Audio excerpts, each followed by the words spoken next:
Really honored to introduce our next guest, not just because of his accomplishments, but because he is the governor, former governor for my home state of Maryland. Yes, yes. Governor Martin O'Malley. He served 2 terms as governor of Maryland from 2005 through 2007 through 15. Prior to that, he served 2 terms as mayor of Baltimore. Governor, come on up. You can sit here while I talk about your wonderful accomplishments. Tell me more about me. He has been called the best manager in government, and for several great reasons I'll tell you. Under his leadership, Maryland's public schools, I went to Maryland public schools, were ranked #1 nationally for an unprecedented 5 years in a row. The U.S. Chamber of Commerce called Maryland the #1 state in entrepreneurship and innovation for 3 years in a row. As mayor, he was awarded the Innovations in Government Award from the Harvard Kennedy School of Government, where he's now a fellow. And in 2009, Governing Magazine named Governor O'Malley the Public Official of the Year. I think that deserves a round of applause. But there's more. He's also been recognized for his success in implementing critical progressive priorities, such as raising the minimum wage, signing marriage equality into law, and passing the DREAM Act to provide in-state tuition for undocumented immigrants. In 2016, as we all may know, Governor O'Malley ran for the Democratic nomination for President of the United States, and who knows what's next? Hopefully he'll tell us. Thank you, Governor. Thank you.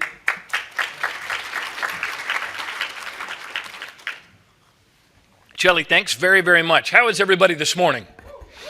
Lots of oxygen in the room here in Los Angeles, yes?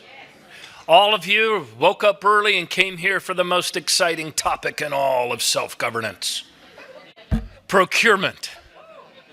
And it is a really great honor to be with all of you. It has been my pleasure to know Raj for these last several years, a proud Marylander.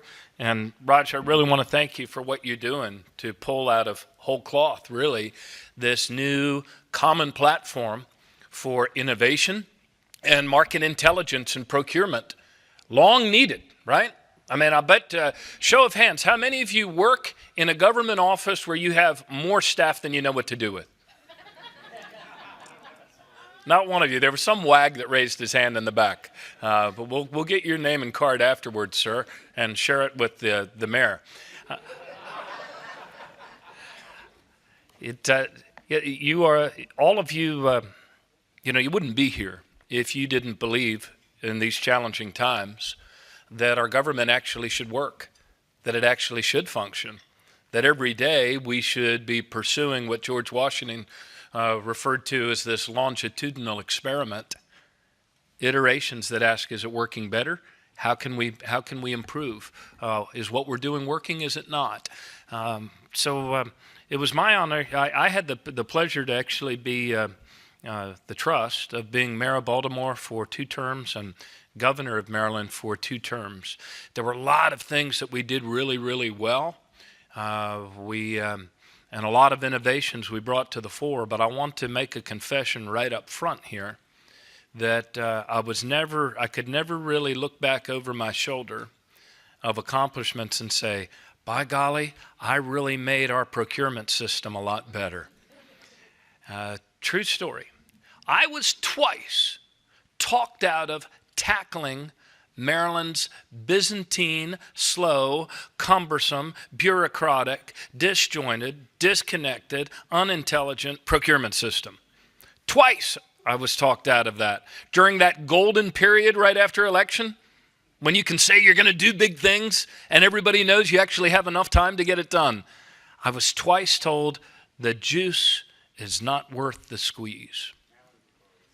I know, that's fine. I mean, it's important to acknowledge where we didn't do things well, because that's why, as I looked over my shoulder, I realized that I wish I had tackled it. I was talked out of it by well-intended staff who just said that, whenever a politician messes with procurement, it is assumed you're doing it for nefarious, corrupt, contract steering reasons. And you're almost assumed to be guilty until you can disprove the negative. And so we were able to make some improvements in terms of IT procurement. Some of the larger contracts, we were able to figure out where individual departments were buying things individually when we could be doing it as an enterprise. It resulted in a lot of good savings, but we never really took it on to tackle it from an enterprise standpoint, and we really should have, and hopefully other governments will in the future. We're going to hear later from Mayor Garcetti, who actually had the vision and the foresight to tackle procurement. In his innovation operations team, it was one of the three things that they realized they couldn't reform or improve in individual silos. They needed to do it together. I think one of them was workers' comp. Another one was the management of their real property assets. But the third one was procurement. And I know that Mr. O is here, who's the first procurement officer, and I won't take Mayor Garcetti's story. I'll leave that to him. But what I thought I'd share with you are some observations that I've had from my time in government, and also from the perch I've had over the last couple of years to be the chair of the Metro Lab Network, which is a consortium, really, of 40 leading cities and their university partners that are all about sharing information with one another that leads to faster iterations and more effective deployment of new innovations in government. The rise of smart cities, we could almost make a drinking game out of how many times in the course of the day we hear that term, right? Smart cities. Well, what does it mean to be a smart city? In smart cities, people are working every day to make their cities, their people better educated, more highly skilled, more mobile, right? Transportation. Smart cities are more secure, more sustainable. Smart cities work to create more inclusive, not only economies, but more inclusive societies. That's all about what it means to be a smart city. And this is a global phenomenon because for the first time in recorded human history, we crossed a big threshold back in 2012. Anybody know what it was? A majority of human beings now live in cities. So really the drive of climate action, in the face of that existential threat, and the rise of smart cities are really joined in one urgent thrust of human development. And a big, big part of what it's going to take to be a smart city and to meet the challenges ahead is smarter government, right? E.J. Dionne in the Washington Post wrote recently, remarking on the rise of, the alt-right and fascism in corners of democracies around our world. He said, the biggest challenge facing Western democracy is democracy itself. How do we make it work? Especially in these times of change. We are all serving citizens. Those of you that are in government are serving citizens whose expectations from new innovative companies, are way up here of what they believe their government should be able to do. If their bank can tell them right away how much is in their account from remote apps and applications, why can't my government tell me how my money is spent, right? If the little Uber car, you can see that on the app and going around the block, how come my city government can't tell me the same thing? Well, increasingly they are. Look, I wanted to, in the short time I have left, just share with you a couple of observations of this time of change. It can be kind of confusing. It's as if there are two songs playing at the same time on the dial, right? But that new song that is emerging is really powerful, and it's important. And I have seen all across our country a new way of leadership and a new way of governing emerging for the information age. And you all are right in the middle of it. I've also seen the pendulum has started to swing away from those days when leaders were considered innovative because they specialized, to now leaders are innovative because they're pulling the pieces back together to make a more impactful whole, to understand the enterprise. There was a governor who comes to mind. Everybody thought he was great because he took one big department and he broke it into three, having to do with the environment. Well, that's great. But as all of you know, communication, coordination, cooperation, in government are usually non-consensual acts between non-consenting adults. And once you put people in their separate silos, another drinking game, every time we hear the word separate silos at a conference of government practitioners, it's hard to make decisions that actually serve the entire enterprise. So increasingly what I see happening across the country are people that are bringing things back together. This new way of governing, distinguished from the old way, which was top-down, right? Silos, command, control, do it under the rule of because I told you to do it. This new way of governing is collaborative. It is entrepreneurial. Ask the question, what works? Show me where this has worked before. It is not burdened by the tyranny of this is the way we've always done it. Instead, it's enlightened by the inability to see what else is going on around us, what other practitioners are doing. And all of this holds tremendous promise for that term I heard earlier of agile procurement. Agile procurement. It's how do we actually open up government in order to get the best solutions? I mean, given, what is it, 10 trillion in global dollars that are spent on procurement.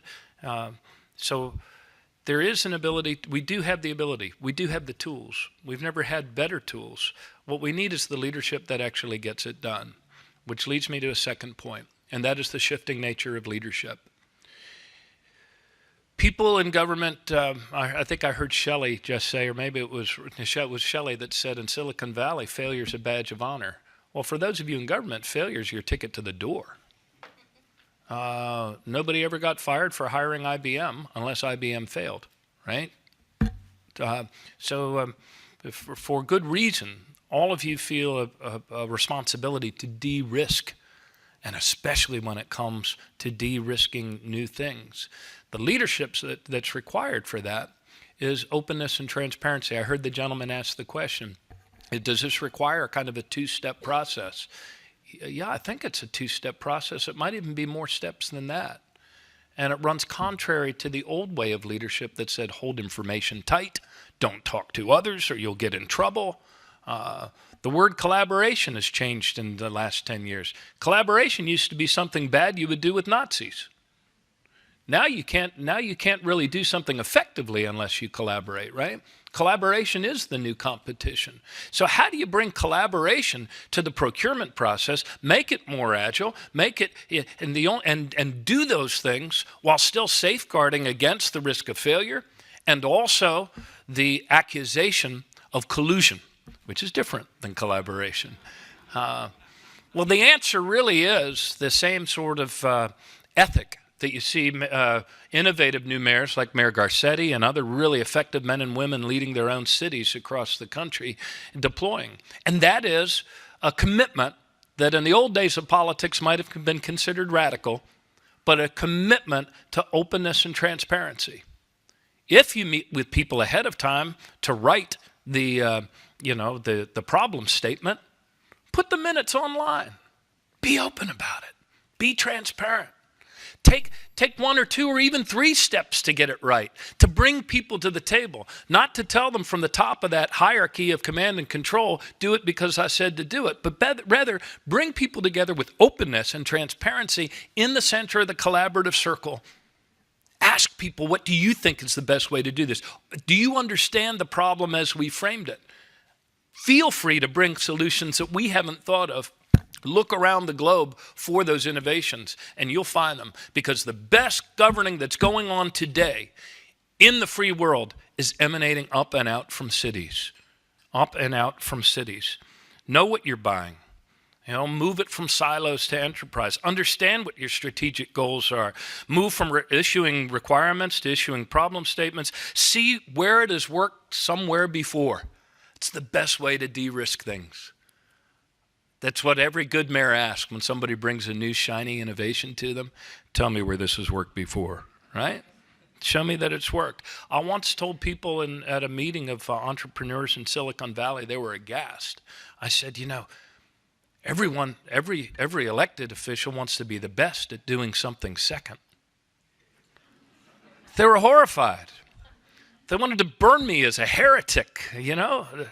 How dare I offend the gods of innovation? Fail fast, fail fast. Well, the reason why we want to be the best at doing something second is because it de-risks it, right?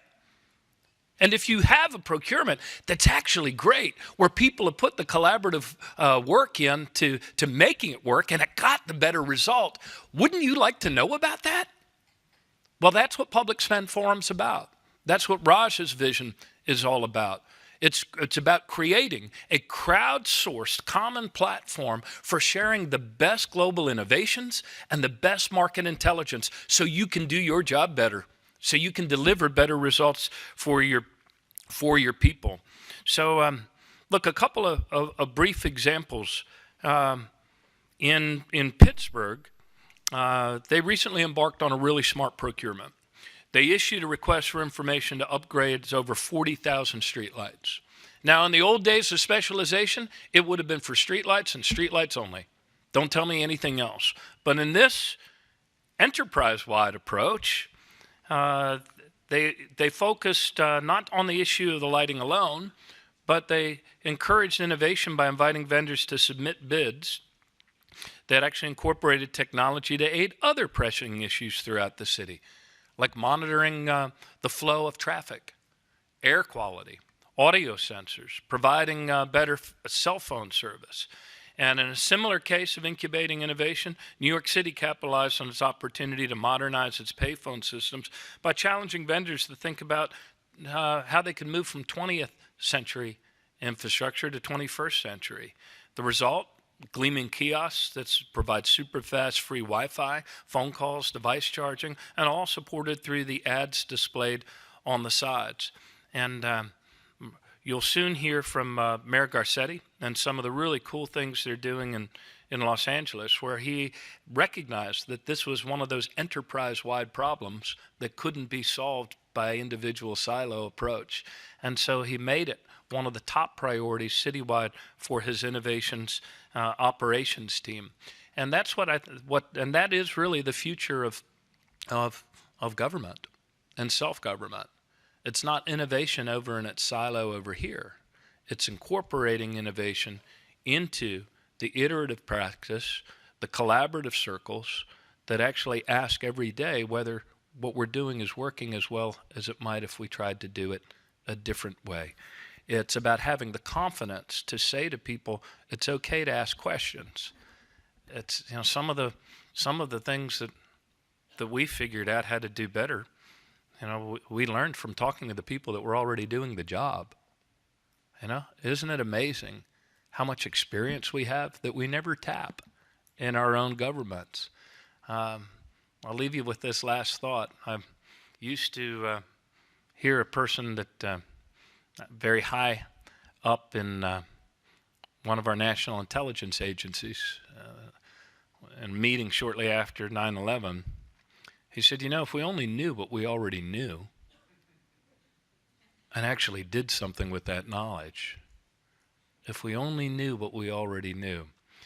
Well, look, we've never had better tools to know what we know.